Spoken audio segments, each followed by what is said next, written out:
नारद जी ने व्यास जी से कहा, हंस रूपी साधु और वैष्णव को परमेश्वर का गुण और चरित्र सुनना बहुत प्यारा लगता है, और जो पुराण श्याम सुंदर के नाम की स्तुति से रहित है वह उनको अच्छी नहीं लगती जो भगवान के भक्त होते हैं। काक रूपी मनुष्य उन बातों को सुनना जिनमें जो बुरे स्वभाव के लोग होते हैं वह उन बातों को सुनना पसंद करते हैं जिनमें केली व क्रीड़ा संसारी सुख रहता है, अच्छा जानते हैं उनको। इसलिए तुम्हारे मन को संतोष नहीं हुआ। अब तुम्हें चाहिए कि एक पुराण ऐसा बनाओ। नारद जी ने व्यास जी से बोला कि एक पुराण ऐसा बनाओ जिसमें सब लीला और गुण परमेश्वर का लिखा हो, और उसके पढ़ने और सुनने से मनुष्यों को पुण्य प्राप्त होकर मरने के उपरांत मुक्ति पद भी मिले व तुम्हारी चिंतना छूटकर संतोष हो। हे व्यास जी, कदाचित तुमको हमारे कहने का विश्वास न होगा तो हम अपने पिछले जन्म का हाल कहते हैं। उस जन्म में हम एक दासी के पुत्र थे और हमारे पिता एक ब्राह्मण के यहाँ काम काज करते थे।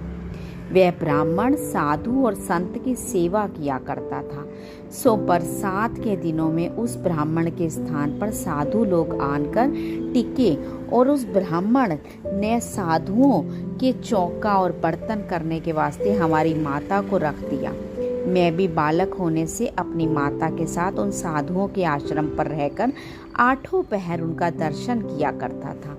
जिस समय साधु लोग आपस में बैठकर परमेश्वर और वार्ता कहते थे, उस समय मैं भी उनके पास बैठता था और मुझ बालक अज्ञान को यह बातें कथा की बहुत प्यारी लगती थी, इसलिए मैं बड़े प्रेम से उनको सुनता था। साधु लोग भोजन करके जो अपना जूठन मुझको अपने हाथ से देते थे उसको मैं बड़े प्रेम से पाता था।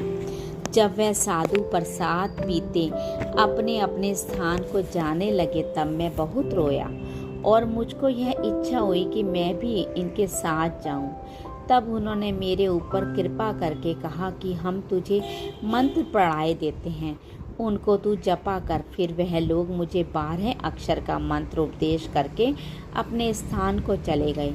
मैं उस मंत्र को जपकर साधुओं की आज्ञा प्रमाण श्री कृष्ण और बलराम और पद्युम्न और अनिरुद्ध के चरणों का ध्यान करने लगा।